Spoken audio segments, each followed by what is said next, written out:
So challenging intuitions is something that I think is incredibly interesting, and it's a very important part of the scientific process, which I think most people know, but they don't really think about or realize that every time we make a scientific breakthrough or understand reality at a more fundamental level or reach a deeper truth about the nature of reality, that always requires that we challenge our intuitions at the very least. Sometimes we have to completely let go of intuitions that are actually giving us false information about reality. Basically, everything that matters to us, any ethical question, it has to do with consciousness. If we're talking about an unconscious system, we don't have any ethical obligations towards them. We're not worried about them. We don't have to think about suffering. Like, all of suffering happens in consciousness.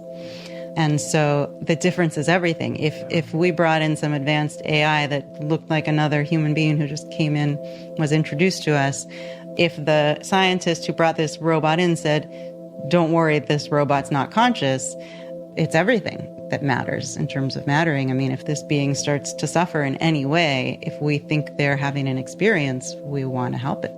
That's Annaka Harris, this week on the Rich Roll Podcast.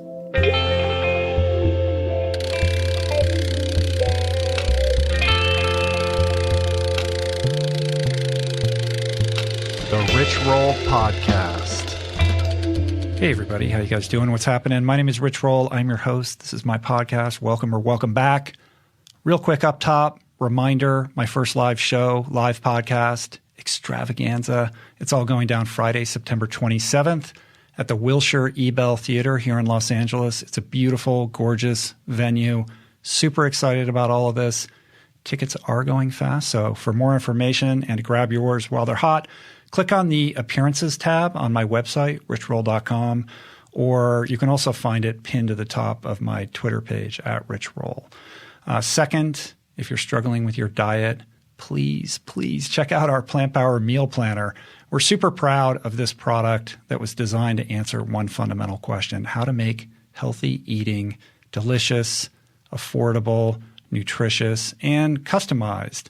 It's affordably priced at just $1.90 a week. And when you sign up, you get access to thousands of nutritious and delicious plant-based recipes. We're constantly updating that as well. You get grocery lists, grocery delivery, access to a team of experienced dietary coaches 7 days a week.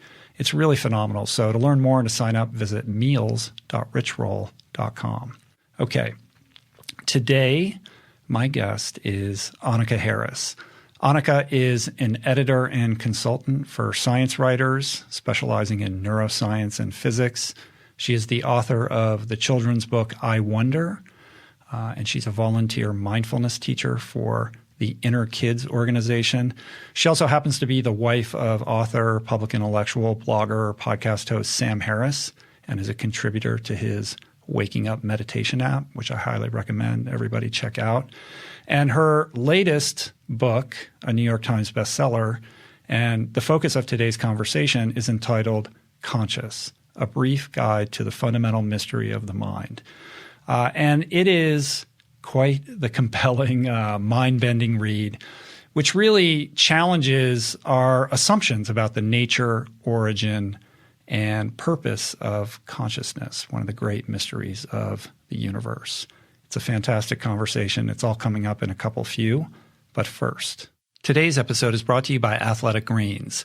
Look, if you've listened to even one or two of my podcasts, then you already know that nutrition is incredibly important to me. As an athlete, as a podcast host, as somebody who's traveling constantly, I realize and appreciate just how difficult it can be to keep your dietary requirements in check. And that's why I love these guys. Athletic Greens has been an absolute lifesaver for me on more than one occasion, not just with travel and workouts, but also just for the daily grind. The bottom line is that it's the best, most complete, all-in-one superfood supplement that you're going to find anywhere to keep your nutrition needs in check.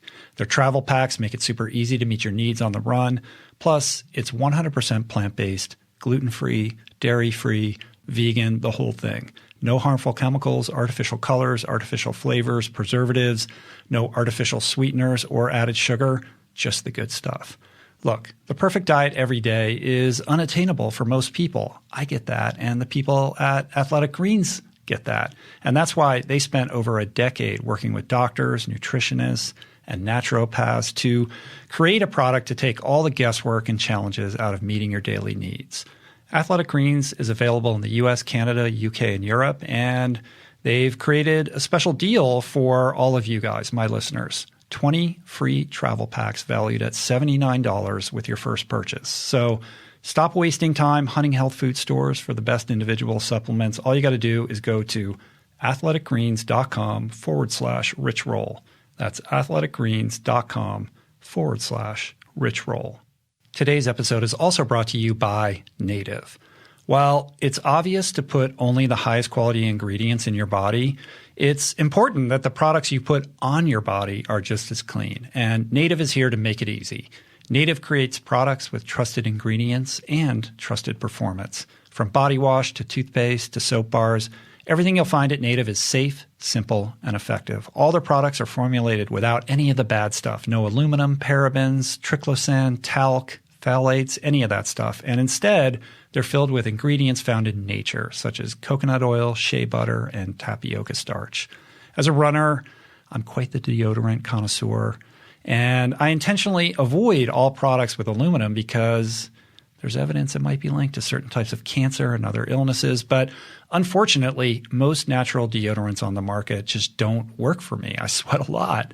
And I just spent a week up at Glacier National Park, and Native deodorant, I got to tell you, under the strictest of circumstances, it really held up. It worked great, and it feels smooth on my skin. Well, I go for their unscented formula. Native deodorants come in a wide variety of enticing scents like lavender and rose, cucumber and mint, and even a baking soda-free formula for those with sensitivities. I'm not the only one who feels this way about Native. They have a total cult following and over 7,000 five-star reviews. Native deodorant is simply better for you and better for the planet. They even have a no-risk-to-try policy, which means free returns and exchanges in the USA. So invest yourself with simple ingredients that you actually understand. Native deodorant is even offering my listeners 20% off your first purchase. Go to nativedeodorant.com and use the promo code ROLL during checkout. That's nativedeodorant.com, promo code ROLL to save 20% off your first purchase. And finally, we're brought to you today by Squarespace. Start building your website today at squarespace.com/richroll. Enter offer code richroll at checkout to get 10% off your first purchase.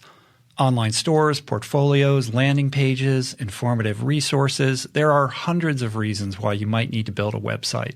And Squarespace is the one place you can go to do it all with ease. Squarespace offers a unique domain experience that's fully transparent and super simple to set up. You don't have to be an artist or a graphic designer or a code monkey to make a truly compelling website. They've got a wide variety of design templates that will inspire you, along with user-friendly features that make it easy to customize a page that is unique to you. Sites look professionally designed regardless of skill level, so you don't have to worry about complex coding or design. With Squarespace, you're not alone in building your site. Their friendly design team is available 24/7 to support you with any questions or problems you come across when creating your site. So make that move. Build that portfolio you've been dreaming about. Open up your online store and get your stuff out there. And right now, you can even get a free domain if you sign up for a year. And listeners of the show can get 10% off their first purchase with Squarespace. So go to squarespace.com/richroll and use the offer code richroll for 10% off your first purchase. That's squarespace.com/richroll. Okay, Annika. So this is a really great conversation. It's deep, it's nerdy, it's profound, at times mind-blowing, but also just really fun. We talked about many things. Human consciousness, what is it, and where does it physically reside? We discussed how Annika got into the study of consciousness and writing this book about it. We talk about meditation, artificial intelligence, plant consciousness. Yes, this is a thing. Something called panpsychism, which is really a mind blower and why it's a taboo subject in science. We discussed the limits of science and human understanding. In other words, is it even possible to know everything? and many other related topics. I really enjoyed this conversation and hope you do as well. So this is me and Annaka Harris. Annaka, welcome to the podcast. Thanks. I have to say, before I read your book, I listened to your interview, your appearance on your husband's podcast. Right. And it's so funny because he says, welcome to the podcast. And then you just start giggling. Right. And then he says, so Annaka, You probably remember it better than I do. tell me about the book. And then you just go, really? Like, that's the question you're going to ask? And I just immediately felt like, oh, I'm all in on Annaka. That was like, you're just like taking the piss out of him. I thought that was fantastic. Right, thanks. I'm glad you saw it that way. Yeah. And I love the book. Congratulations on it, making the New York Times bestseller list. That's very cool. Thanks. And I'm excited to talk to you. This is a fascinating subject. Yeah, I think so. A subject, the more that you think about it, the more sort of amazing and wonderful and mystifying it becomes, right? Yeah. So before we kind of delve into consciousness, why don't we contextualize this a little bit? Yeah, like, how did you sure. get interested in this field? I just wanted to ask you though, is this something you were interested in before you read my book, or have you been thinking about it since reading it? Well, I asked just because there's kind of the category of people who have just been fascinated with it always, and then everyone seems to become fascinated with it once they learn a little, but it's impossible to curious. not be fascinated by it once you start to learn a little bit about it. Right. I would say that I have an interest in it that is longstanding, although I don't know that it rose to the level of Obsession like mine. It's not that. Right. But through my journeys in addiction recovery, and then being introduced to meditation and yoga and various spiritual practices, it's certainly become more and more interesting to me. Yeah. So actually, I became interested in meditation, I think mostly because of my fascination with consciousness, but they're obviously related. So as I said, it was a lifelong fascination. It's something I've just always been interested in and as I got older, read a lot about. And then for the last almost 15 years, I've been working with scientists who write for the general public. I've been doing mostly editing, but some coaching for TED Talks and things like that. And so I got actually deeper into the neuroscience, and I basically have just because of my own interest, been taking notes all of this time for myself. Yeah. And maybe like 2.5 years ago, I started really formally writing, not really for any purpose except to think through my own thoughts because I was interested. And I felt like the topic is so complex, I needed to do some writing just to sort out for myself where I was with all of it and what I thought could be true. But my book is really the science and philosophy of consciousness, and I tried to make it as accessible as possible, which was really the main goal. And I'm focused on kind of consciousness, what the most fundamental aspect, or consciousness in the most fundamental sense, and why it's so deeply mysterious, why it's so difficult for neuroscientists to study it, why it just always has been perplexing to scientists. So I walk the reader through what I think are some of the most interesting theories and research in consciousness studies, but this is all kind of in the context of challenging our intuitions about what consciousness is. Yeah, it's less about drawing any specific conclusions rather than it is about let's confront what we think it is and deconstruct that a little bit to make us realize that it's so much more complex and vast and confounding than we and might awe-inspiring imagine. and one of the great mysteries. So I kind of, part of me just wanted to spread that, the idea that this is one of the great mysteries. And if you haven't discovered it yet, it's like, it's as fun to contemplate as, the idea of black holes or the beginning of the universe or, all of the things that we pretty easily understand are great mysteries and interesting to contemplate. From black holes all the way down to particle physics. Right. Basically. Yeah. and that this actually fits in with some of the mysteries that pop up there as well.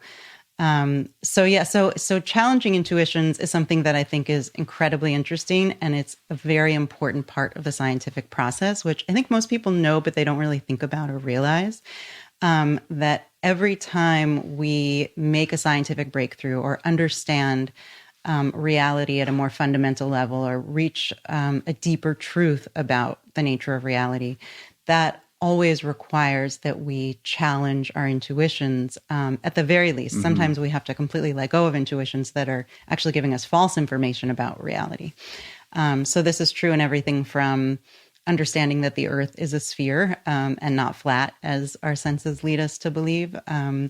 And, this actually took a lot of science to get enough information to realize that our intuitions were wrong. There were celestial observations that convinced people over a long period of time, because it's so counterintuitive. It's actually hard for people to get their minds around. Once the science is hard and fast, there's still an extraordinarily long lag period before people will still adopt it. Yes, and that's true for scientists. It's kind of like the scientists come first, but there's always this period of time of wrestling with intuitions before the scientists first are kind of able to accept the evidence that has come in that's counter to our intuitions. And then the public obviously comes a little bit later. But that's, the germ theory of disease is another great example that I like to give, that the idea that microscopic things that we can't interact with or sense at all can kill us, is just something that took people a long time to see enough evidence for that they could accept it. Scientists priding themselves on their objective lens are still, held prisoner by our own cognitive biases. Well, absolutely. And it's part of the scientific process. We have to kind of check everything against our intuitions. But it is just this process of checking and saying, no, that can't be right. It feels so wrong. It can't be right. And then you finally get to a point where you start to shift your intuitions, or you learn how to just not trust them in that particular area. In the case of consciousness, though, I feel like after reading this book, we're barely out of the starting gate. Yes. So that was why that was one of the main reasons I wrote this book. And really the goal of the book is to shake up our intuitions about consciousness as much as possible, because I think if we're able to make progress, if we're able to, and the human brain, I think, is not capable of understanding everything. And so it may just fall into that category. But if we can understand consciousness better, it will require that we really challenge some strong intuitions that we have. And I think we're at that point with regard to consciousness. I like that you say that the human brain isn't capable of understanding all of these things. I feel like there's a hubristic flair that kind of emanates across the scientific community that we can indeed understand everything. And perhaps that's true at some future point, or with the I think it's an advent aspirational of robots, but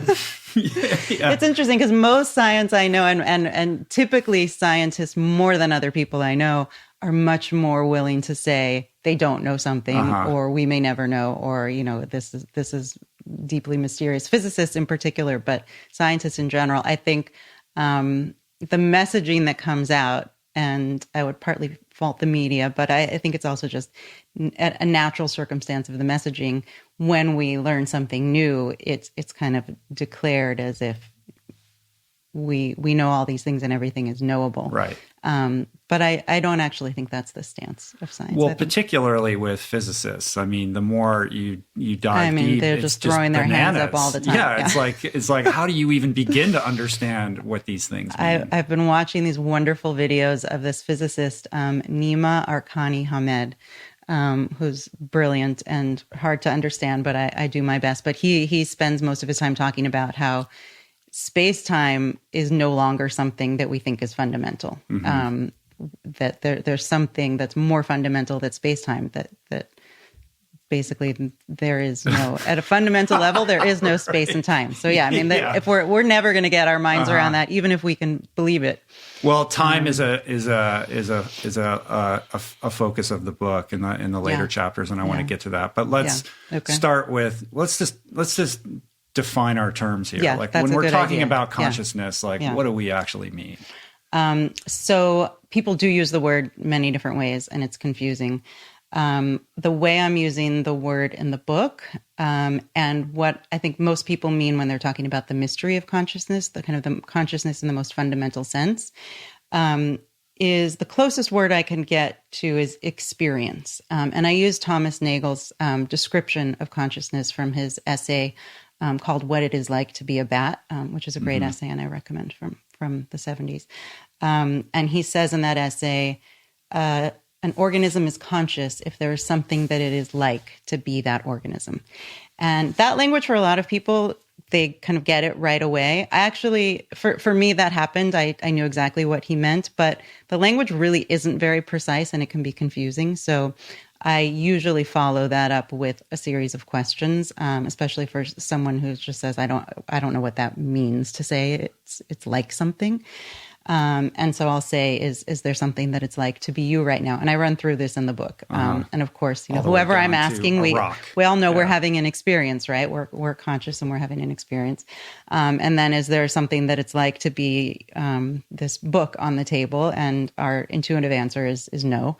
And despite what's actually true in the world, the fact that we can imagine a collection of matter in the universe that entails no experience at all. The lights are not on from the inside, right? That's non-conscious material. And then a collection of matter in the universe, like your brain, where there's something that it's like to be that matter. That difference is consciousness, and it's how I'm using the word in the book. Although I actually prefer experience. I think it's a slightly less confusing. Yeah, and I've been thinking about that definition over the last week, and I can't escape this sense that it's still reductive in the sense that we're looking at experience through our own experience, right? We're defining what experience means only through the lens of what it means and feels like to be human. And it doesn't leave a lot of space or room for contemplating that experience could take another form that we can't relate to. Well, yes and no. No, I think, but that's where I'm talking at a more fundamental level. So I think, and that's partly what I try to do in the book, is strip away everything that could be human. Like you could radically change an experience, but the fact of any experience at all. And, I get into these more far out theories, but even if you contemplate that, a single cell or bacteria has some minimal level of experience that you and I could never imagine what it would be like. If there's any experience, even the most minimal experience you could imagine, if there's something it's like, then that is consciousness. And that could be completely unlike any human experience. Right. It's just whether it's completely dark and dead, whether the stars, there's no experience there at all. It's a collection of atoms that are doing their thing, but there's nothing that it feels like at all.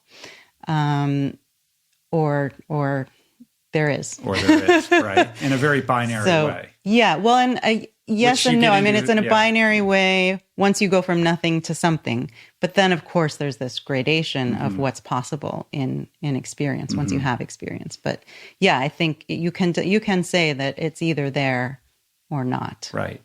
The fact that it exists begs the question of the evolutionary advantage of having it at all. Like, what is the reason that we developed this? Yeah. As opposed to, the sort of zombie example that you use in the book. Yeah, no, and I think that's a very interesting question, and that's kind of where my thinking started.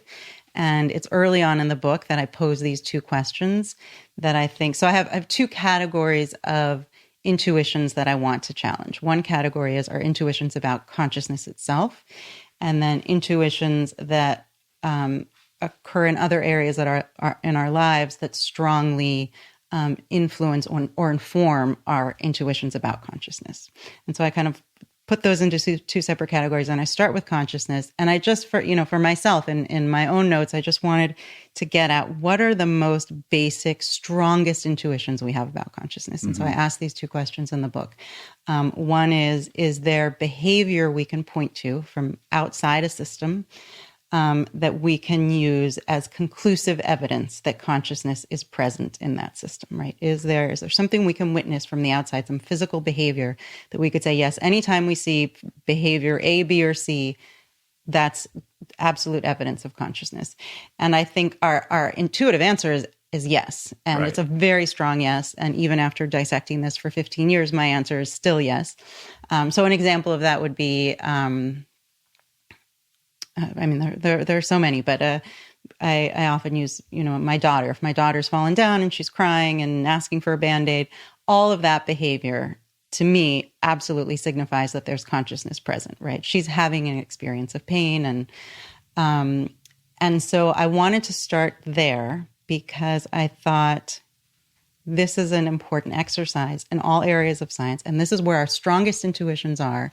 But could we be wrong? Mm-hmm. Is it possible that the behavior that we think is evidence of consciousness is not necessarily evidence of consciousness? And so you can kind of go in the direction of AI and imagine we might in the future create something that seems like a child who is crying because she fell down, but the lights are actually not on. There's no consciousness there. But I think the flip side of that is also interesting, which is even if we can come up with behaviors, and I for myself, I can't. And I think it's super interesting that we can't. But on the other side of that, we know that consciousness can be present with no behavior at all. Right. So you use the diving bell and the butterfly as an example. Have you read that book? I saw the movie. Beautifully written. Yeah. So that's based on a writer who had something called locked-in syndrome, where I believe his was due to a stroke, but it can happen a variety of ways that damage the brain, like a stroke. And it left him completely paralyzed, but with a full experience of consciousness, as full as our experience is right now, as full as his experience was before the stroke. Mm-hmm. He could hear, see, think, write a book, but he had no way. He was completely paralyzed, except for, in his case, his left eyelid. There was some mobility left in his left eyelid, and miraculously, his caretakers noticed this, and they were able to develop a way for him to write through. I don't know the Linking, exact details, but each blink created a certain letter, and then he would spell out words and wrote this beautiful book. But so that's a case of, even if we can find behavior, there's this other problem in terms of behavior, which is there can be zero behavior and still be a tremendously detailed experience of consciousness. The philosophical zombie example is super interesting, and I think it's related directly to what we're facing now with the advent of AI and this uncanny valley. Like, we see these videos online of robots doing things that look very human, and it freaks us out. But to extrapolate that example to its extreme, whether it's a zombie or a robot that is manifesting human behavior in all of its forms, knows exactly what to say and how to behave, and demonstrates an outward manifestation of things like empathy and et cetera. But technically the lights aren't on. The closer, it's like this asymptotic curve, like the closer it approximates human behavior, the question of consciousness almost in and of itself seems to fall away. Like, what is the relevance of consciousness if somebody is mimicking it to such a precise degree? Is it even a thing? Is a consciousness even a thing? Like, what I mean? It's clearly a thing because it's actually the only thing we can be sure exists. I mean, everything else might not be what we think it is. We could literally be brains in a vat or in some computer generated alternate the Matrix virtual reality. Thing. But the experience you're having is the experience you're having, right? Like, whatever it is, whatever it feels like, that is what consciousness is. And so I think, so the thing that's interesting with AI is we will have no way of knowing unless we have a better understanding of consciousness ahead of time. But then I guess my question is really like, does it matter then if it's so? Yeah, no, I know what you mean. And I think it has to matter because it is why anything matters, right? Like, if someone, you can use a lot of examples, but basically everything that matters to us, any ethical question, it has to do with consciousness. If we're talking about an unconscious system, we don't have any ethical obligations towards them. We're not worried about them. We don't have to think about suffering. Like, all of suffering happens in consciousness. And so the difference is everything. If we brought in some advanced AI that looked like another human being who just came in, was introduced to us, if the scientist who brought this robot in said, "Don't worry, this robot's not conscious," we would have it would still be hard for us because our intuition. Yeah, oh, absolutely, and it's everything that matters in terms of mattering. I mean, if this being starts to suffer in any way, if we think they're having an experience, we want to help it. Mm-hmm. It's strange times that we're heading into. You know what I mean? Yes, it is. Well, the kind of operating definition for everybody who's walking around without any kind of more precise familiarity with this is this alignment of consciousness with identity and a sense of self, right? And another one of the intuitions that you try to break down a little bit is the fundamental illusion of self and the distinction between consciousness and our, I guess, lack of selfhood, and also drawing a distinction between consciousness and complex thought. So talk about that a little bit. So these kind of fall into this other category of illusions that show up in other areas of life, but I think strongly inform our ideas about what consciousness is. And so the self and conscious will, which is not exactly free will, and I can talk a little bit about distinguishing between the two, but for me, the important piece is the idea, the feeling that we have conscious will and the feeling of being a self, a self being kind of a self-contained individual entity that, I mean, our intuition is actually, it's strange when you say it because you realize there's something false about the intuition just in describing it, right? But what I feel myself to be, even though I've worked with a lot of neuroscientists, I understand that everything I'm experiencing is due to all of this processing in my brain. There's some sense that there's a me, that's this kind of distinct me that is in some way separate from brain processing, that can make these decisions, even if my brain is, pushing me in one direction and, telling me I should go get a coffee right now because I'm feeling tired or thirsty or whatever. And then I decide, now is not the right time to get a coffee. So there's this sense that there's the me that can choose to follow my instincts or not. And that is the thing that is making all of the choices. And so the self and conscious will are really part of the same illusion. And it's the sense that there's a separate self that has this will. And so there's a lot of neuroscience now showing that these are truly illusions. And many people have had the experience of breaking through these illusions in meditation through use of psychedelics. And we now know actually the kind of network in the brain called the default mode network is responsible for creating this sense of self. And so when that is quieted through meditation or psychedelics or by other means, people talk about having the same kind of experience of realizing that way they usually experience themselves is a kind of illusion. Right, that consciousness exists outside of the self. Our sense of our illusory sense of who we are. Yeah. Well, and then also just in terms of how the brain processes things and how many things are happening before it rises to the level of our awareness. So that often, if not always, there's a lot of research suggesting that this is basically always the case, that every time we feel like we've made this free decision, we were contemplating two different choices and we decide to go with option A, that has already taken place in terms of processing before we are aware of it. And there are other systems that we know much more about, actually, that are just like this. And binding is one of them that I talk about in the book. Yeah. So binding is the way for people to really grok what this is all about, in the sense that we receive these inputs from the outside world at differing speeds. Like we see something before we hear it.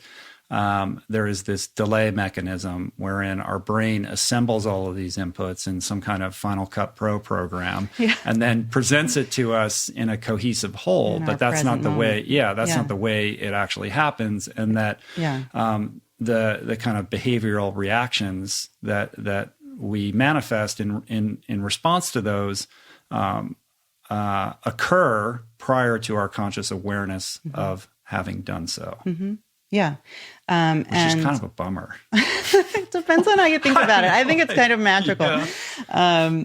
You can, I mean, I can see how you see it. You know what I mean? I mean, it's also realizing that our experience of will, our conscious will, isn't what it feels like either. Can be a bummer, but I think there's another way to look at it. I mean, we want to magical. Believe that we're sentient beings that are in control of our actions and reactions, and truly we are not. It's a very controversial point, actually, because people get very emotional about it, and I thought long and hard before I included it in the book, actually.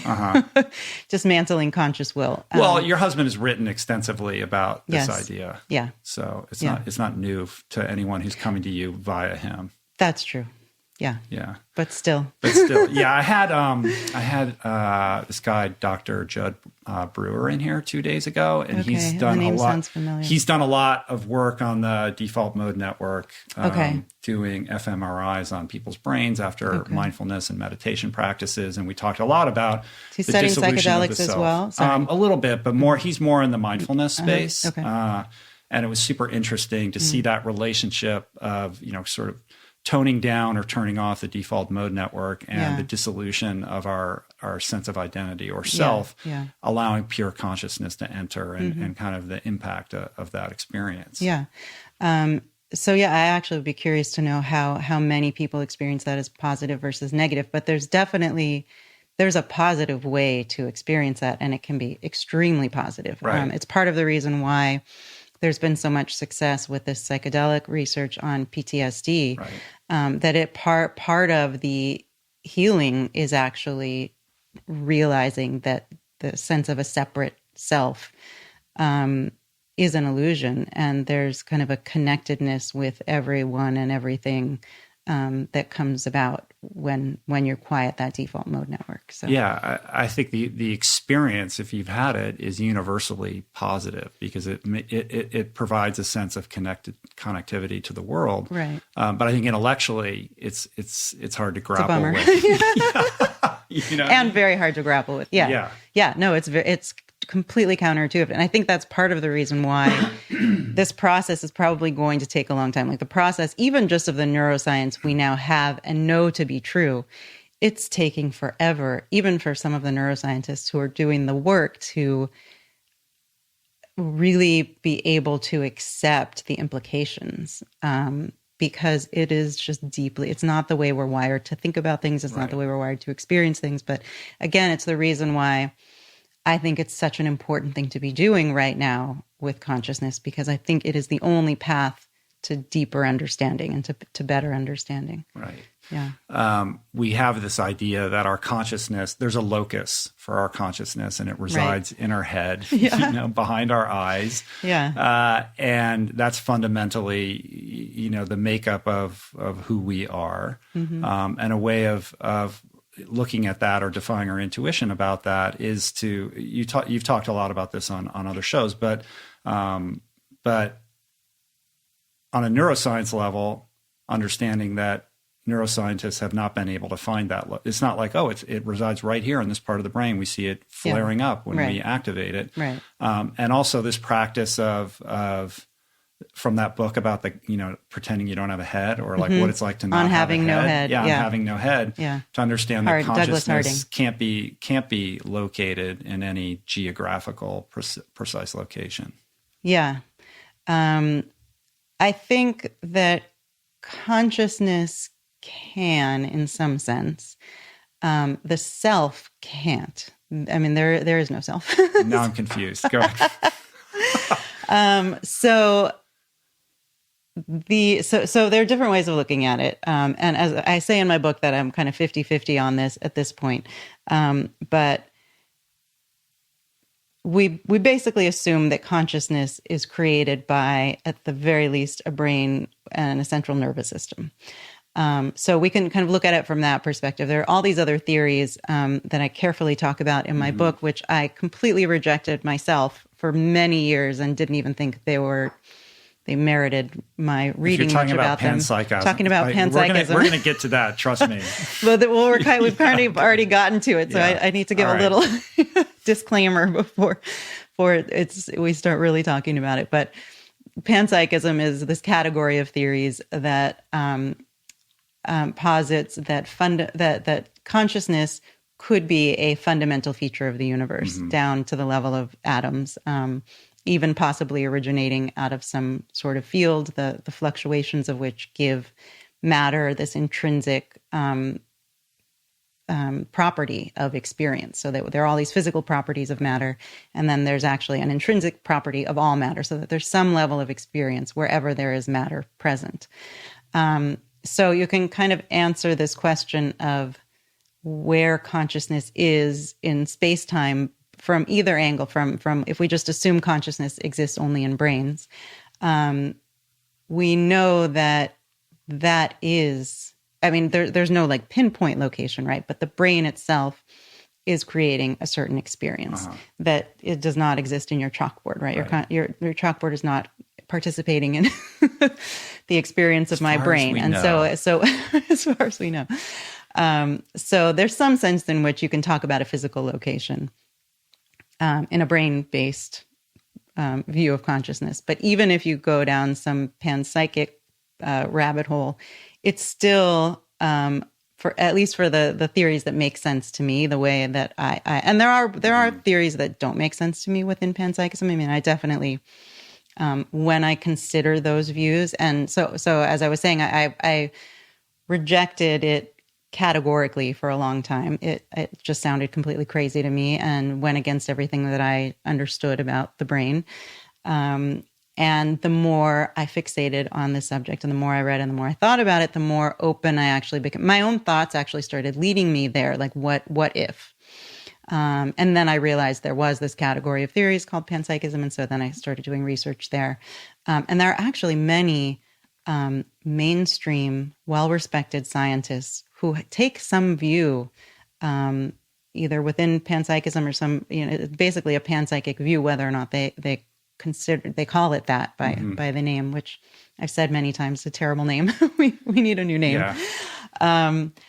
But it's so taboo for scientists to consider something like this. And a few have actually done it publicly, which I think is incredible. Most of them, there are many more of them than I realized because they won't admit it publicly, right. Because it's such a career ender. So I do truly believe it's a legitimate category of theories that we should be open to.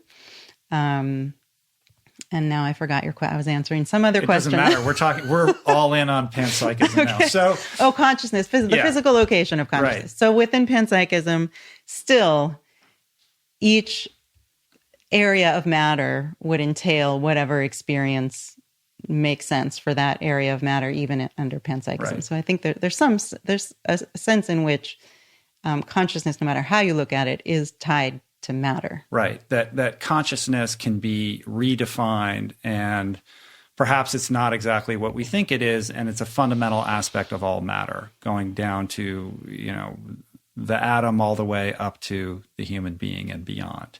And I have to say that activates my, new age proclivities. It's right. like, I want to believe that that's true so badly.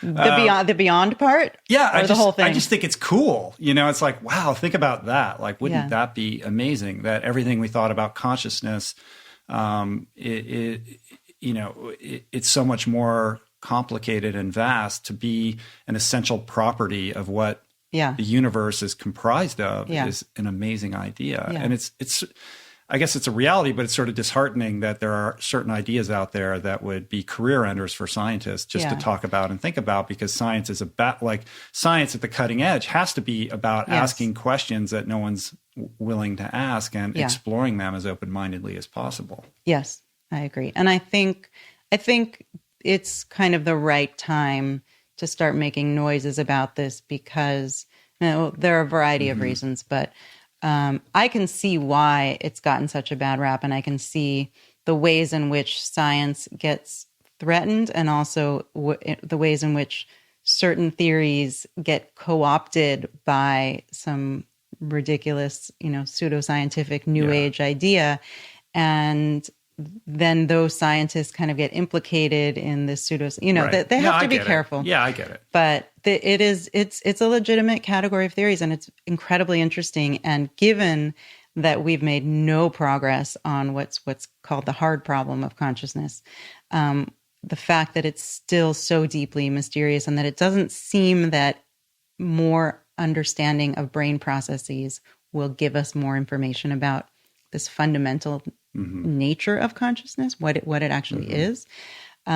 This is where I started. This is why these are the moments in science where we have to start challenging intuitions and be open to maybe we've been thinking about it all wrong.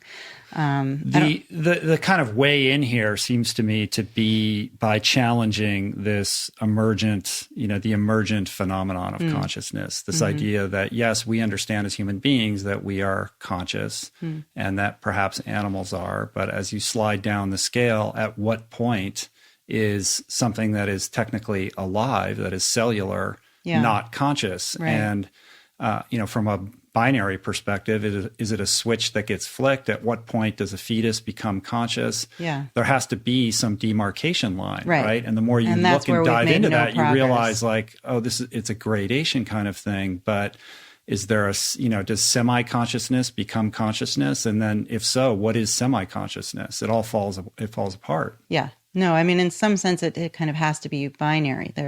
If there's a spectrum, either all of reality is the spectrum, or you drop off the spectrum at the end of the spectrum. Right. So at that point, it's binary.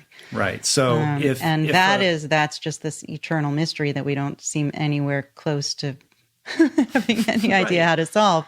And so I do think kind of flipping the question is incredibly interesting, especially since so much of the science is actually very intuition challenging already. And we can kind of start there and just see. And my book is all about asking questions. I think it's interesting, even if, what we're asking is wrong and there's a clear, and what our intuitions are telling us is right.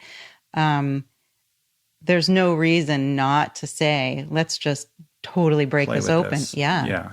So if you were to define consciousness at the molecular level, like what would that definition be? I think the definition is always the same, even though it's hard to have a definition. But I think it's always the same, as long as you're talking about consciousness in its most fundamental sense. So experience is the best word I can come up with. But if there is any experience at all, if there's something that it's like to be that matter, to be that collection of atoms, then there is consciousness present there. If it's completely dead and the lights are out and there's absolutely no experience being had, then it's not. But you need a very broad definition of experience. Experience not in the sense of what we would qualify as experience. Maybe, so this is the problem with a lot of these words. I think experience is the cleanest word. I think awareness brings in other things that aren't necessarily conscious. Experience, we usually think of it as something more complex because we're complex creatures having a very complex experience. And so it's kind of the problem with talking about consciousness in general is we are these incredibly complex systems. The brain is the most complex thing we know of in the universe, right? And our experience is of being that. So we assume that consciousness is complex because we associate it with our own experience, and don't know how or if we can apply it to other things. But I think there are ways that we can imagine. There are little thought experiments. And there's in the beginning of one of my chapters, one of the chapters in my book, I do a little bit of a guided visualization to try to get someone to imagine, even, from the perspective of a baby. I don't use a baby in this sense, but at least that brings it to the human level. What experience is like when you start stripping away all of our inputs, like we're without sight, without hearing, without, if you're just talking about super minimal. I think there's some way in which we can imagine, a worm, say, which many people think worms aren't conscious, but you can imagine there's something that it's like to be a worm. There's some level of consciousness there. it would be so incredibly minimal, right? Like whatever the feeling is, it would be probably not even in the sense of a localized self. It might be like pressure or heat or, Right. And so I think we can imagine experience being very, very minimal. And my guess is that if it does go as far down as worms or even deeper, it just gets more and more minimal. Right. Along those lines, I want to talk about the consciousness in the plant kingdom. Oh, yeah. Because there's some super interesting It's stuff so there, especially interesting. like the Douglas fir example that you use. Right. So I didn't know a lot of this before I wrote my book. I did all of this research, most of the research for the book. And what's interesting is I brought in plant behavior kind of to prove the opposite point. I didn't bring plant behavior because I think plants are conscious, although this point kind of makes you question whether they are. But I brought it in because I was addressing this issue of, are there behaviors we can point to that are evidence, absolute evidence of consciousness?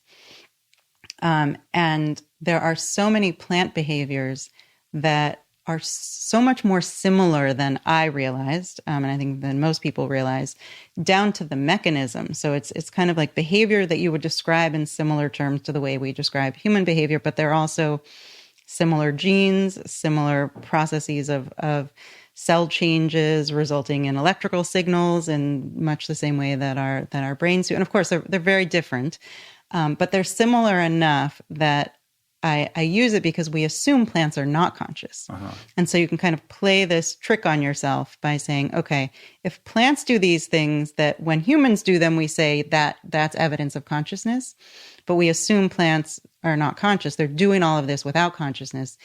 Why? Maybe we don't need consciousness for these behaviors in humans. And this was just part of the intuition challenging that I was doing. But yeah, so you spoke about the tree behavior, the Douglas fir and the birch. This is the work of Susan Simard. I don't know if you've seen her TED Talk. No. It's so worth watching. She did work in the Canadian National Forest. And I actually think she grew some of her own trees in her own like lab setting to study the communications that happen underground in what are called mycorrhizal networks. These are fungal networks under the ground. So there are root systems, but there are also systems of fungus that help trees communicate to each other, share carbon with each other. They share defense signals. There is this incredibly elaborate system of communication happening underground. Some of which, and I use this in my book because it mimics human behavior to some extent, where the trees that have dropped seedlings, she refers to them as the mother trees, are able to recognize through these networks which trees that have grown in the forest are their own kin. Right. And they send them more carbon, and they send them defense signals that they're not sending to other trees. And there's a sense in which they're protecting They are their literally children. Protecting their kids. Yeah. It's unbelievable. They make more room for their roots. And you can see how this could all happen without consciousness, right? Like it's all trippy, but you could still say, okay, that's so interesting. All that happens. There's all this communication and cells talking to each other. And that could all just be happening in the dark, right? That could be happening in the same way that we imagine our computer processing systems are happening in the dark. And if that's true, why do we think all of these things that we're doing require consciousness? And so I think that's an interesting starting point. But it does also make you wonder if trees are conscious. Yeah. I mean, what comes up for me when I think about that is the beautiful symbiosis of these ecologies, right? Like we're caught up in our sense of self, where we separate ourselves from others. I mean, you talk about stardust, and we can go, we're all stardust, but when you really think about that we don't. Yeah, and when you think about the limitations of free will and the fact that we're just truly reacting to our environments, and there is no, impermeable barrier between ourselves and the world and the sun and all of these things, that we're reacting constantly to our environment, and that we are very much in that same place of responding to our environment and adapting. Trees and forests and all of these sorts of things are instructive because they show us that the integration is so undeniable when you drill down on it. Yeah, I know. So I've been using plants more recently. I've been getting into more hairy discussions about free will. And you can use plant behavior to talk about this as well, because you don't think the plants are making this decision like, okay, now I'm going to give more carbon to you over there. And they are, as you said, there's this complex way in which they are connected and responding. And we don't, in plant behavior, we don't mistake that response, however complex and interesting it is, for free will. Right. And I think you can map that onto human beings as well, that there's a sense in which it's all a system, from the brain to our bodies to the air we're breathing to the sound waves that I'm speaking that are bouncing off you. I mean, there's this connection that we don't see, but that is there. Not only do we not see it, our brains are rigged to convince us that it's something very different. Yeah. I don't know what to do with that, though. I know. I can tell you this, as somebody who's been vegan, like plant-based for a very long time, like in the Twitterverse, like the plant consciousness argument comes up a lot. Interesting. Yeah. I mean? So, I actually just heard someone for the first time use it for the reverse argument, which I'd never heard before, which was they're so complex, and they seem like the sense that he'd spent, it was what was it? Was this a podcast that you did? I think I listened to it. He's the guy who went to the Amazon. Yes. And he was immersed in that biosphere, and it gave him such an Corey appreciation. Allen. Yeah. Yes. That there was some sense of like, how is this type of consciousness any more important than that type of consciousness? Right. And I don't follow that path. And I think there are reasons to think that suffering, there's definitely a range of suffering. And even if plants are conscious, and I mean, even if everything's conscious, I think you can definitely make a good argument for some things being able to suffer a lot more than other things. Well, what was interesting about that is that he said he was a longtime vegetarian, and then he had that experience in the Amazonian rainforest, and then he began eating meat after that because he saw himself as just part of this greater whole. But I couldn't help but thinking, yeah, but eating all those animals is actually contributing to the destruction of this thing that you fell in love with. Right. So it's like, I don't know. Yeah. Anyway. Yeah. No, there are ways to see it differently for sure. But it does, I think all of that shaking up our intuition specifically about self and free will and just about consciousness in general get us to see things very differently. And I think, for me, it brings me a lot of joy. And it was really the first reason I decided to turn my notes into something that I was writing for the public, was really just to share this feeling of awe that I get in contemplating all of this. And I think it can do that. I think it can be kind of a source of a spiritual experience. And that's it's another word we can use about 100 different ways. Yeah. But for me as someone who's not religious, and I feel like I'm a fairly spiritual person, a lot of it comes from contemplating things like this and surrendering to How does that work with your famous atheist husband? I think he's a very spiritual person too. I think he is too. I don't like to use the word. I think he is. I really do. Yeah, neither of us like the word for obvious reasons. But he actually used it. I'm forgetting now which book, I should know. But he used it in one of his books, and he gives, in Waking Up, he uses the word spiritual, and he talks about why he thinks it's a necessary word, and it shouldn't mean all the things that people have used it for. And there's actually a new, it's not that new, but Thomas Metzinger is a philosopher who's wonderful, and he wrote something about spirituality. I don't know how long ago, but not that long ago, and I actually posted an excerpt of it on my website, because it's so beautiful and brilliant, and is a kind of an argument for taking the word back to mean something very different from what it generally means in pop culture now. His essay is called Spirituality and Intellectual Honesty, or maybe the other way around, Intellectual Honesty and Spirituality. But he equates spirituality with a kind of a scientific mindset of seeking truth. And yeah. So his article has made me think a lot about spirituality and what I mean by spirituality when I say it. And I absolutely, in the same way that I think of myself that way, I absolutely think of Sam that way.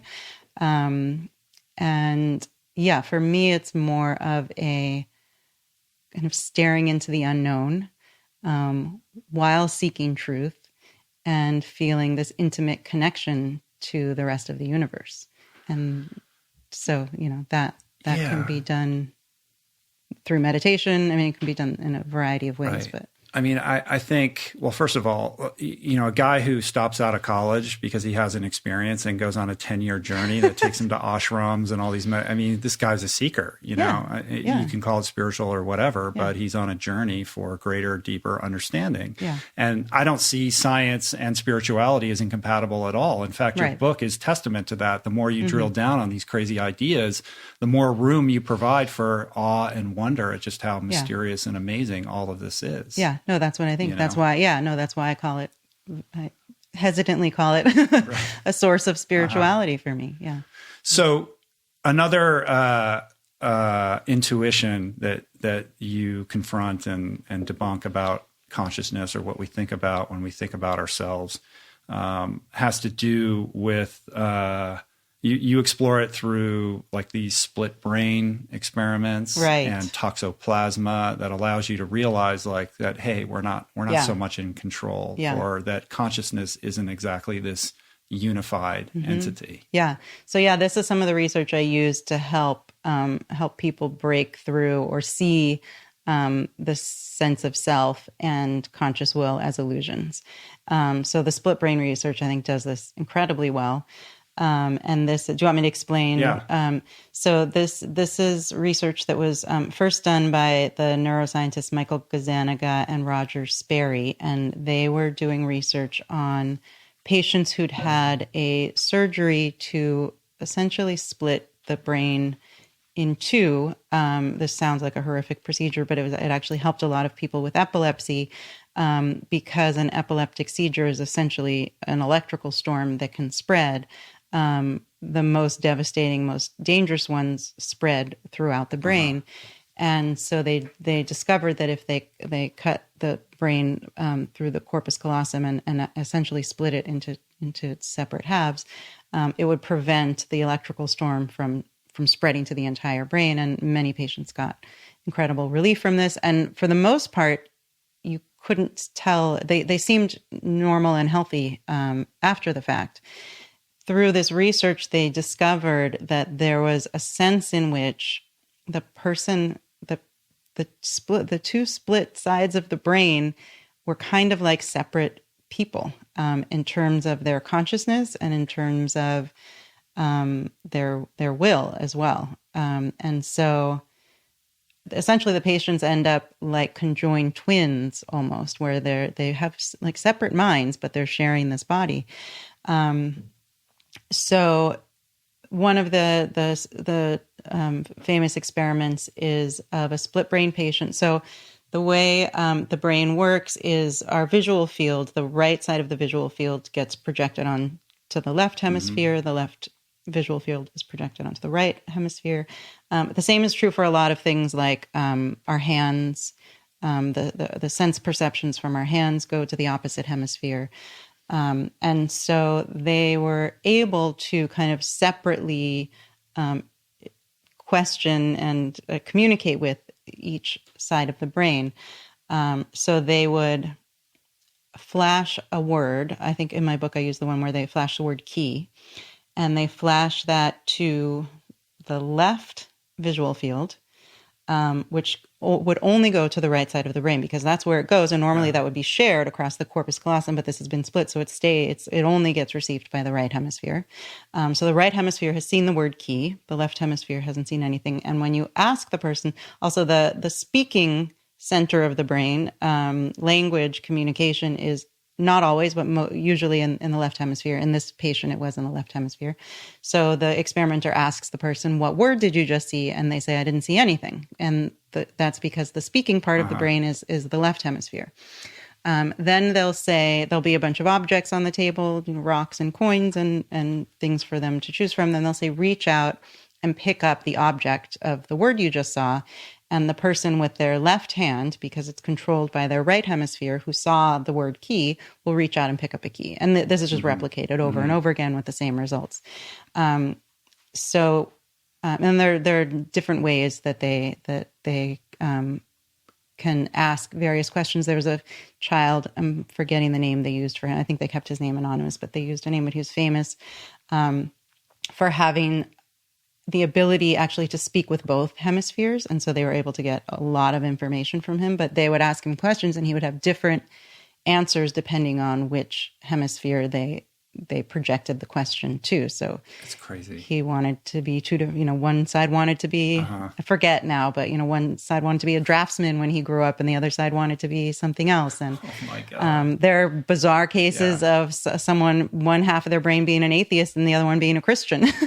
So the whole range is possible, but it really is like you end up with conjoined twins rather than a single unifying brain. So what do you make of this? Like, how does this inform how you think about consciousness? So there are a couple of ways, and actually, the interpreter is something that comes up here that I didn't mention, which is super interesting, which is the language side of the brain. I think it was Michael Gazzaniga and another scientist kind of came up with this term, the interpreter, for this experience that they noticed, or phenomenon they noticed again and again in these patients, where they would give a command to the patient to get up and walk to the end of the room. And so the patient would do this. Sorry, the details are always so confusing. I know, it's hard to, I know the example. So it's to the right they tell the right hemisphere, get up and walk. And they'll get up and walk to the back of the room. Then they ask the person, so the speaking left hemisphere is going to answer, why did you just get up? And the left hemisphere is not aware of that command. So the left hemisphere doesn't actually have information about why his body got up and started walking. And in most cases, it will come up with an instantaneous response that kind of makes sense, that it doesn't seem that it's a lie. It doesn't seem like the person fabricated this. It's a function of the brain to kind of have an answer. And he'll say, I got thirsty. I was standing up to get a glass of water. And this is a little bit of an insight into conscious will.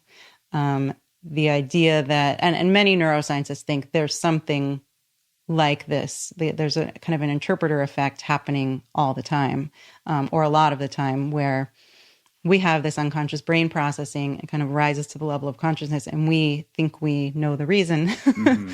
And we may not be right about that reason. Right. We're sort of post hoc coming up with rationalizations for behaviors that are already underway. Yeah. Right. You used an example also of you being startled from a noise in the middle of the night before you were, like your body moved before you heard the thing. Yeah. And that was more kind of an interruption of the binding process, which I think is, and there are these disorders that interrupt binding so that people don't actually experience the sights and the sounds of things in the same moment, happening at the same moment. How does that manifest in an individual? Like if they're not binding properly, it's this mishmash of everything coming in at different times. Yeah. There's a category of disorders called agnosia, which is the inability of the brain to process sensory information together. So there's a whole range. There's strange things that can happen. I just discovered there's something called finger agnosia, which is the inability to differentiate between your different fingers. But basically, everything we experience is the brain is doing all of this for us, right? Once you start to pull these things apart, and the split brain research does the same thing. It's like everything that we kind of take for granted and think this is the way things are, you manipulate the brain a little bit and you realize it just breaks down. Yeah. Like if you split somebody's brain and, one side's an atheist and one side's a Christian, what does that say about how we think about who we are? Right. What is the self? Right. Yeah. Or is there no such thing? Right. Yeah. That gets back to the bummer part. I guess I always see two paths there. Like there's a fork in the road. You can go the bummer path, but you can also go the kind of like surrendering to this bizarre universe we're in and just letting it What be it something is. different than you thought it was. Uh-huh. Yeah. I mean, I feel like whatever we discover, it's all kind of magical. I notice, I'm sure you notice this having kids, they ask you to explain everything and they don't understand anything. And you realize every answer is crazy, right? Yeah, exactly. My you're daughter's been answering asking it about and you're the like, sky. why am I saying? Yeah, Yeah, exactly. something I about don't really the have sky answers is to blue, these. and when are we breathing the sky? And she's just trying to understand the universe. Right, yeah. Extending the mycorrhizal example is this toxoplasma Right. example that you use, which just also further, enhances the mystery of all of this when you realize like that your neurology can be hijacked by these, microscopic entities that then take over and control your behavior. Yeah. All the parasite research is so interesting. And I knew a little bit about it before I started writing the book as a book, but I did a lot more reading and it just gets creepier and creepier. But parasites control the behavior of their hosts and they do it with neurochemicals or not always, but often. They're either mimicking the neurochemicals of the creature it's invading, or they're just disrupting some system so that they get the creature to do what it needs it to do for its own needs. Toxoplasma,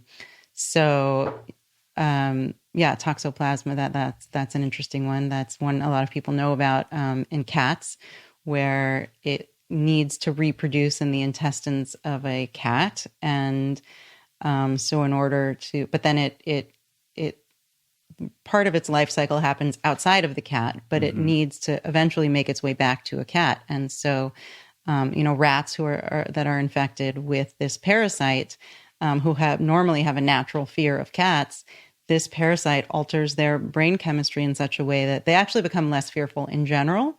But they are less fearful of cats. They can be drawn to cats. They're drawn to the smell of cat urine. Like they suddenly become... They just run headlong into the cat. They do in some cases, yeah. And that's just this parasite needing to get back. But my point about all of that is there's some sense in which we're already in that circumstance, right? Like our conscious experience is really at the mercy of whatever processing we are a part of. There's some interesting science happening right now in the microbiome where they're discovering this nexus between the quality of your gut flora and the foods that you crave. Yeah. And that, again, you think like, well, my body's telling me I need this. It's like, no, actually, this thing inside of you, that's what it feeds on. Well, and your body is hardly your body. I mean, I forget the numbers, but it's some it's like ridiculous percentage, right? Yeah. Yeah. All right. Well, the ultimate kind of wrench in this whole thing that just takes it off a cliff is time. So let's talk about time. Okay. I feel like I'm not qualified to talk about time. Although I will say I keep recommending his book because I think it's so beautifully done. Carlo Rovelli's new book on time called The Order of Time. I think one of the reasons I love it, but it's a great book on an accessible way to kind of understand where the science is at this point. But he does this, he ends the book on consciousness, and he kind of talks about how the two are interrelated. And I love that because I end my book on time. And there is some sense in which, whether at the level of physics they're interrelated, we don't know. But our conscious experience certainly couldn't exist without time. There's something, it's in many ways all about time. So explain that. Okay. Like, how does that work? Right. So I think many people have this experience in meditation, and a lot of the kids that I teach communicate this experience quite often, that it starts to make them wonder what the present moment is. So our experience is just forever in what we feel is the present moment, right? It's this experience of what's now. When you start to pay closer and closer attention to that, it's hard to even understand what we mean by now and in what sense time is moving. And it's interesting that we use the word moving. It's like we talk about time in spatial sense. Right. And Yeah, so I think it's interesting, even just, I talk about this in the last chapter, how much time do we need for a conscious moment, right? And this may be different for humans than for other animals. Is it come in flickering intervals, or is it a continuum? Right. And it gets into, you then explore these two kind of countervailing theories of presentism versus eternalism and how we think about time. Yes. Yeah. And I think, I could be wrong, but I think Carlo Rovelli actually says neither of them are right. Although he basically says there is no such thing as time as we experience it and we think of it to be. That it completely falls apart. There's no present moment in the universe that is consistent throughout the universe, right? There's things at the quantum level, there's no past and present even, like things go in both directions and you can't tell one from the other. What was your question? I don't know. I'm confusing myself. So we consciously experience time in a presentism context, like it's flowing, in a narrative, linear way. Right. But the science suggests that it probably is more of an eternalism kind of thing, that all of these things are happening simultaneously in multi-dimensions and in a way that we can't even really fully understand. Yeah. Well, and I think whether or not eternalism is the right way to describe it, like the block universe, I think is a controversial concept. The idea that it's a static thing, that every point in time exists always. But presentism doesn't seem accurate either. I mean, it's clearly not accurate, but it's interesting that that's the way we experience the world. And there's something about our experience that kind of lights up these different, when we call them moments, and we're only experiencing them one at a time. Mm-hmm. So why explore time though? Like, what is the relationship between how we're trying to understand time and how we are trying to think about consciousness? I mean, for me, the reason I brought it up in the book mostly is just because I think it's incredibly interesting that our experience of the present moment is something we can't even quite get our minds around our own experience of what it is. Actually, Donald Hoffman is doing this work. I don't know if you're aware of him. He's very interesting. He has a book coming out in August called The Case Against Reality.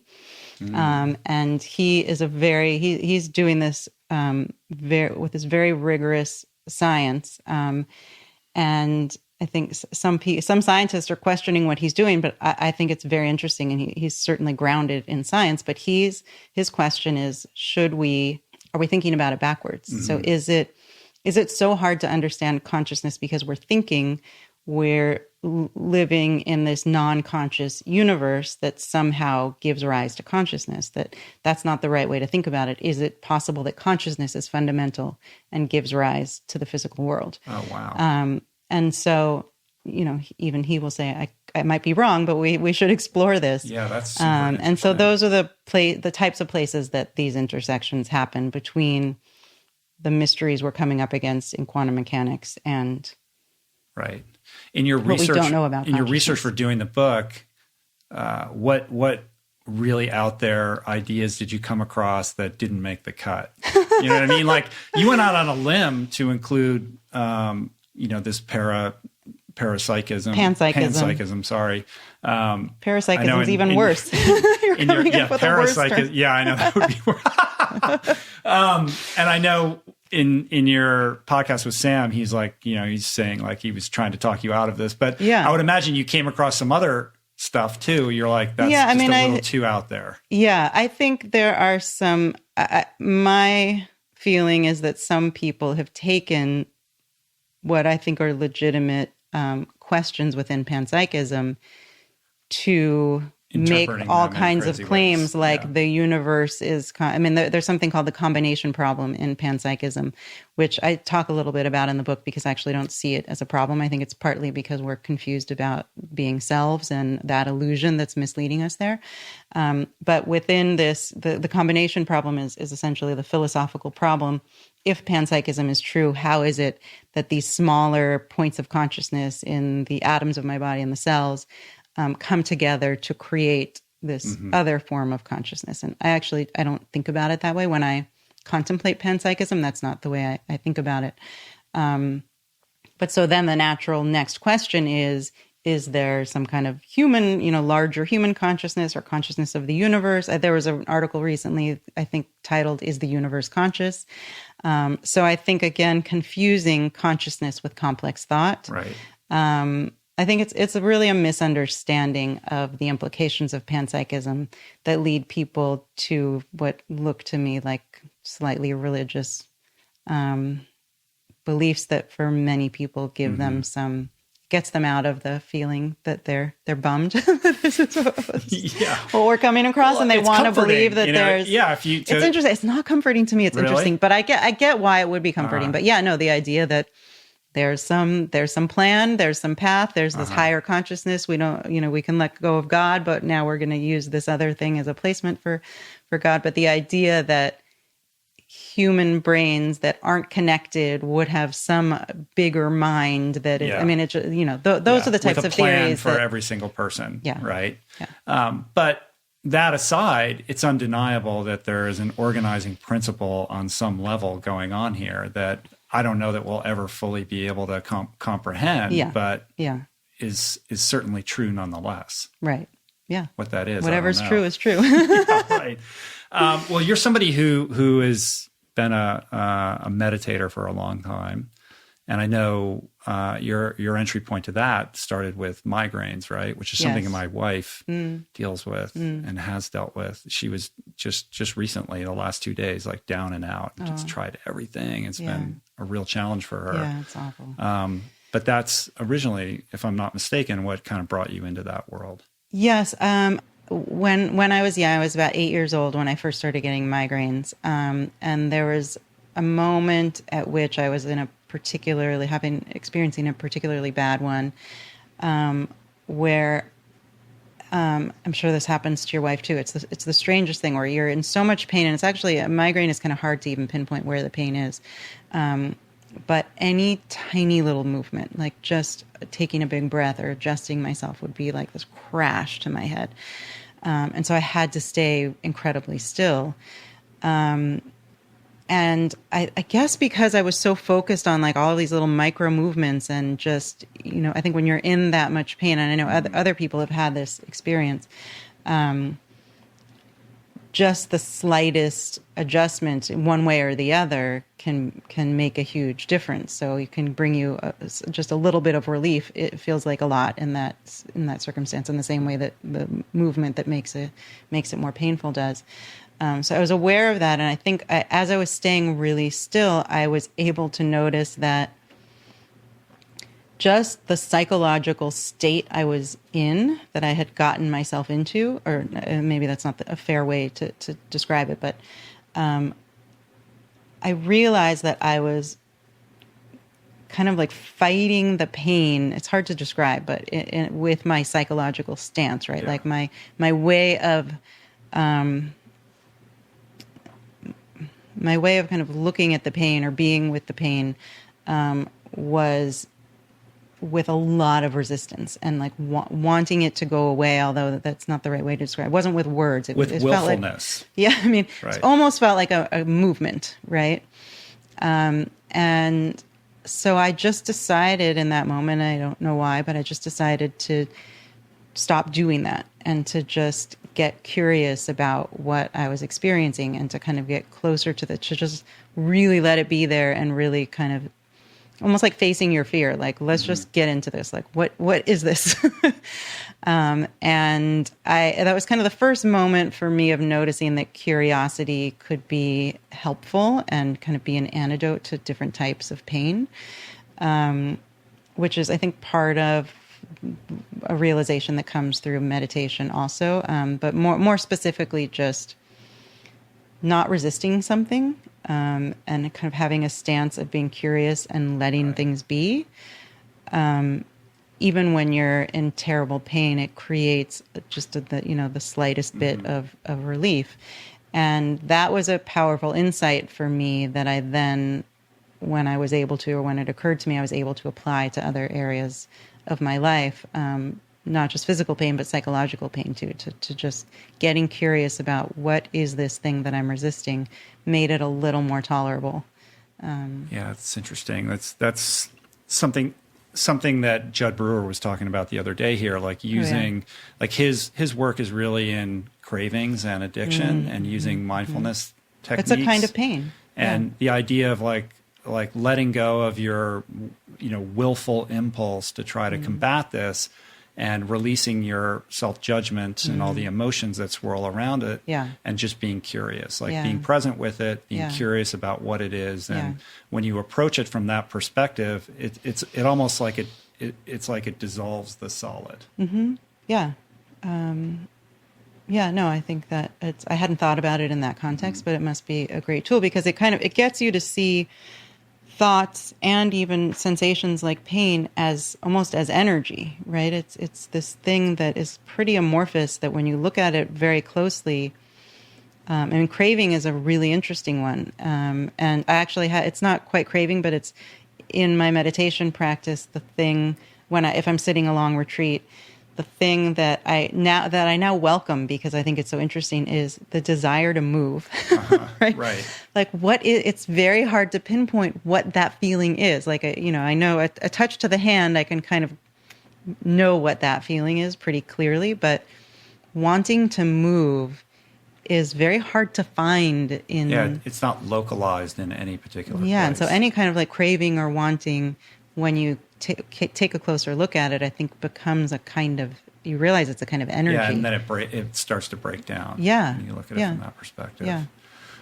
Talk to me about the work that you do with kids in meditation.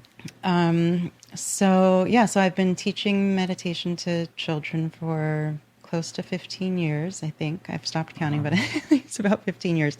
Ever since I discovered Susan Kaiser Greenland's work, which I think is truly brilliant and unlike any of the other work that has been done with children, although there's a lot of great stuff out there now. She created a secular program for children in schools based on the Vipassana teachings, but truly turned it into a completely secular program.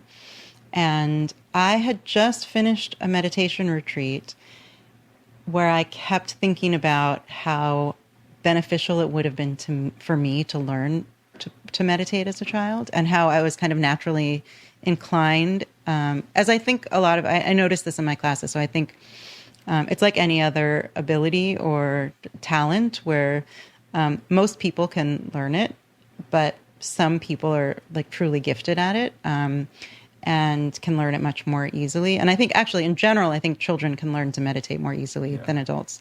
But then there are the ones who really take to it pretty quickly and just fall into it right away. And then they can derive all of this benefit from it when they're young. So I came out of that retreat mostly wondering why we don't teach this to children. And thinking about it in the context of physical education, that, like we consider this to be mandatory, like we have to keep our bodies healthy. And this is such an incredibly powerful tool for keeping our minds healthy. Like how different things would be. Until everybody accumulates all sorts of baggage and trauma. And can barely learn how to meditate. And is completely closed off to the idea.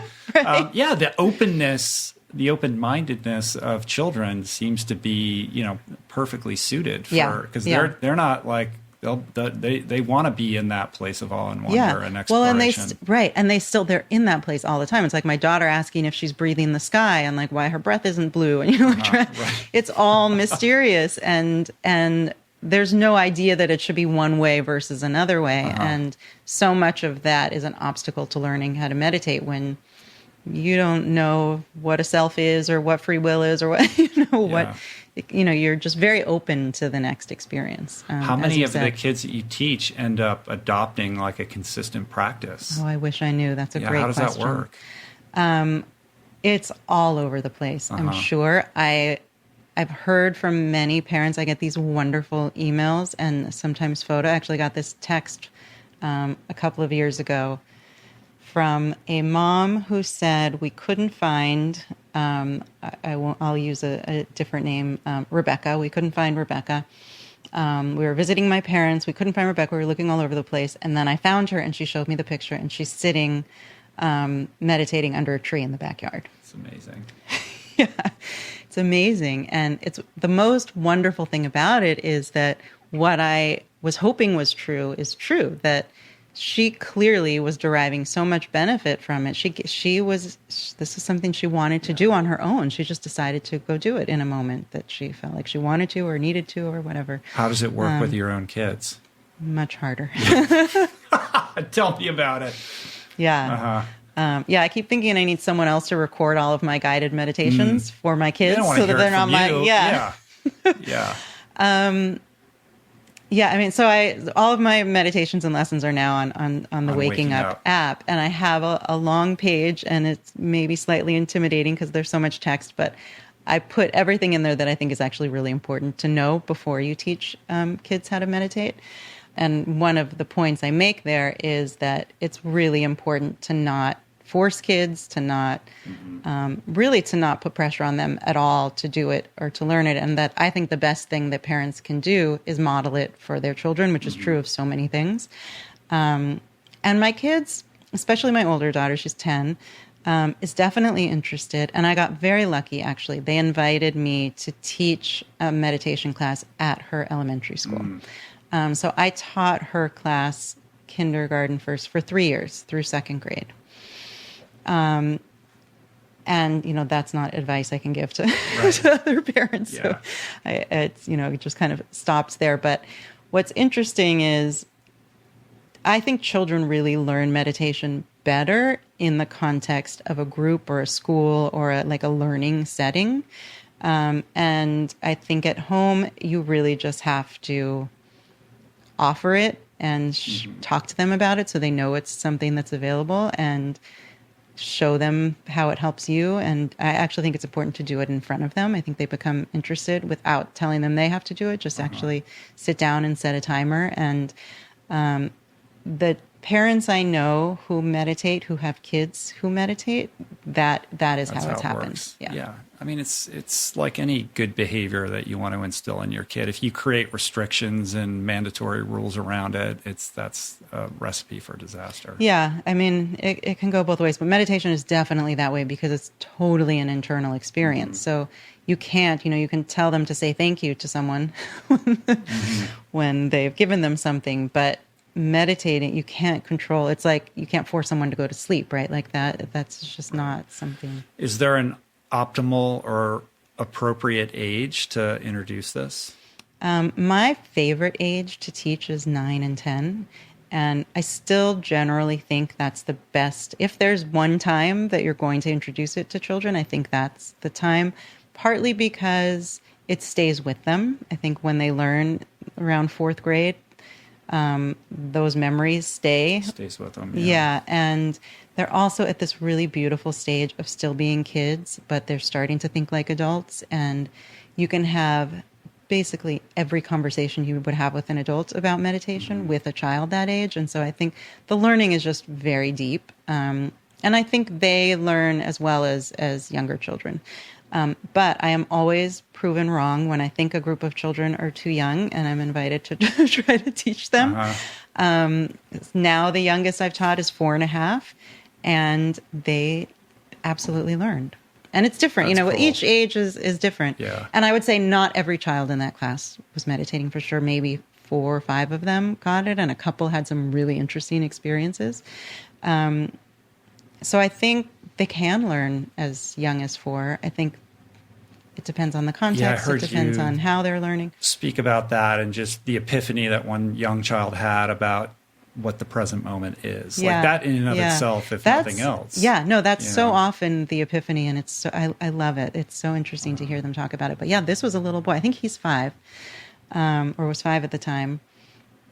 And yeah, he barely had the language to describe what he was talking about, but it was similar to what the girl in 2nd grade who I mentioned in my book. It's a similar realization, and he talked about it in terms of it going fast. He said it just keeps going. I don't even remember exactly what he said, but it was something about it moving fast, which was one of the first realizations I had when I was able to concentrate for long enough to kind of stay moment to moment for a significant period of time, there's something kind of energizing about it, because it's a good way to describe it. It's moving fast. We should be teaching this in schools. We should be teaching it in schools, and well, more and more schools are. We need to institutionalize this. I know that. Yeah. So I think we might be headed there. Yeah. I was not optimistic about that just 5-10 years ago, and now I actually think we're headed there. So cool. I now have the opposite concern, which is it's happening too fast, and I don't want programs that aren't vetted and legit. Yes. Yeah.